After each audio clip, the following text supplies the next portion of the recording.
Hello बच्चों, अब कबीरदास जी के साखी का ही अगला वीडियो। दीपक दिया तेल भर बाती तई अघट, पूरा किया विषाहुड़ा बहुरी नाव हट। इसमें लिखेंगे, इसका प्रसंग है कि प्रस्तुत दोहे में कवि अपने ऊपर गुरु के द्वारा दिए गए ज्ञान के प्रभाव को दर्शा रहे हैं। व्याख्या है, दीपक दिया तेल भरी। कबीरदास जी कहते हैं कि गुरु ने उन्हें, देखिए तेल का यहाँ है कि प्रेम रूपी तेल, और दिया का है कि किसका, कैसे रूपी दिया, ज्ञान रूपी दिया।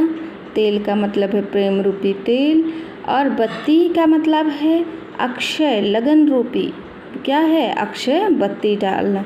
तो दीपक दिया तेल भरी बाती दई अघट, कह रहे हैं कि कबीरदास जी कहते हैं कि गुरु ने उन्हें क्या कर दिया है, प्रेम रूपी तेल से भरा हुआ। गुरु ने क्या किया है, उन्हें प्रेम रूपी तेल से भरा हुआ क्या कर दिया है, तेल से भरा हुआ ज्ञान रूपी दीपक में अक्षय बत्ती, लगन रूपी अक्षय बत्ती को डाल दिया है। दई अघट, जो कभी घटने वाली नहीं है, अर्थात उससे हमारी सांसारिक जो वासना है वह समाप्त हो गई है। कबीरदास जी कहते हैं कि मेरे गुरु ने मुझे प्रेम रूपी तेल से भरा हुआ ज्ञान रूपी दीपक दिया, और उसी में कभी न घटने वाली और ईश्वर को प्राप्त करने वाली लगन रूपी अक्षय बत्ती भी डाल दी, जो कभी क्या नहीं हो सकती है, घट नहीं सकती है। अर्थात मेरे जीवन का जो आवागमन है, आवागमन का चक्र है, वह मेरा पूरा हो चुका है।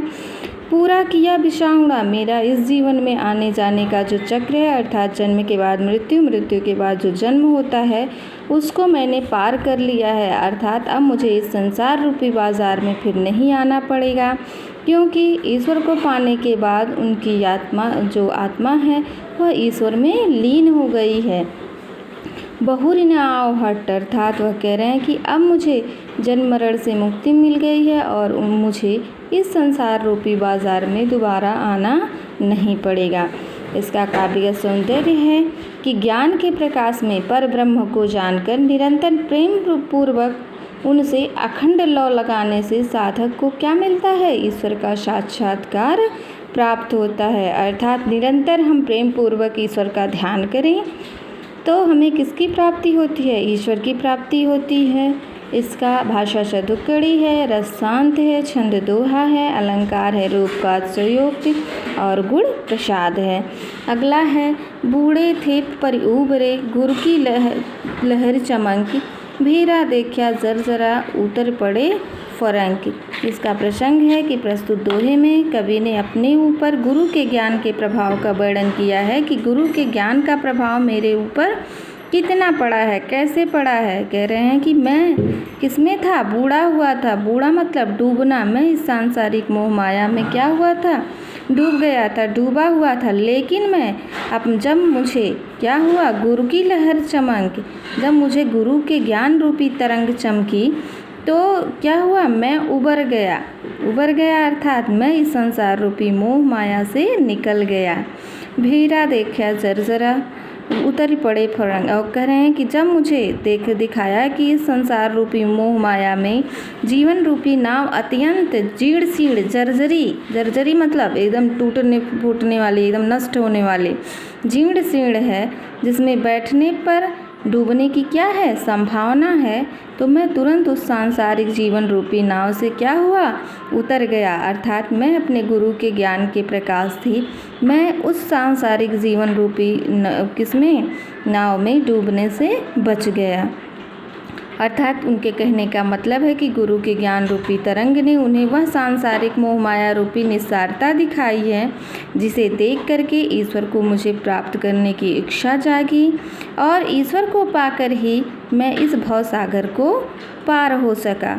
अब काव्यगत सौंदर्य है भाव पक्ष में कि क्या है, जो मैं और मेरा है वह सांसारिक मोह माया का क्या है, प्रतीक है। रस लगभग शांति ही है, भाषा चतुक्कड़ी ही है, छंद दोहा ही है, गुण प्रसाद ही है। बस अलंकार कहीं कहीं पर बदल जाएंगे। तो अलंकार यहाँ पर है कि रूप का अतिशयोक्ति। अब अगला, चिंता तो हरि नाव की और न चिंता दास, जे कछ चितवे राम बिन सोई काल की पास।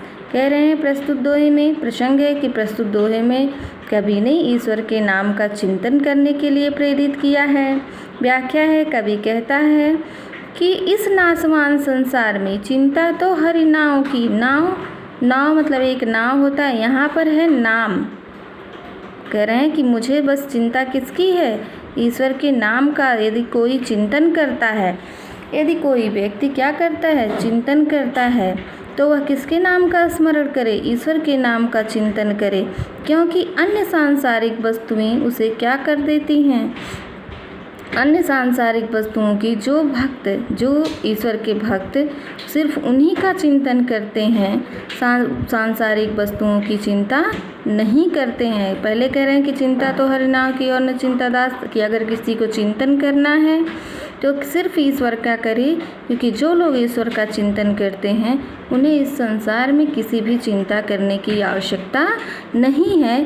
क्योंकि जो कुछ चितवे राम बिन, अगर हम ईश्वर के बिना किसी चीज़ का चिंतन करते हैं तो सोई काल की पास, काल मतलब मृत्यु, वह मृत्यु के बंधन के समान होता है। कवि के कहने का आशय है कि ईश्वर का चिंतन करने से मोक्ष की प्राप्ति होती है, और ईश्वर के चिंतन के अतिरिक्त अगर सांसारिक वस्तुओं में हम अपना मन लगा लें तो इस सांसारिक रूपी जन्म मरण के चक्र से हमें छुटकारा नहीं मिलता है। जो मनुष्य ऐसा करता है वह मृत्यु के समान होता है, मृत्यु का क्या हो जाता है, उसे मृत्यु प्राप्त हो जाती है, या वह सोई काल की पास, वह मृत्यु के समान बंधन में डालने वाला होता है। इसका काव्य सौंदर्य है बेटा कि ईश्वर के नाम का चिंतन जन्म मृत्यु के बंधन को मुक्त कराता है, और भाषा से धुक्कड़ी है, छंद दोहा है, गुण प्रसाद है, अलंकार रूपक है। अब हम लोग अगले वीडियो में पढ़ेंगे, जो मैं कल आप लोगों को भेजूंगी। धन्यवाद बच्चों।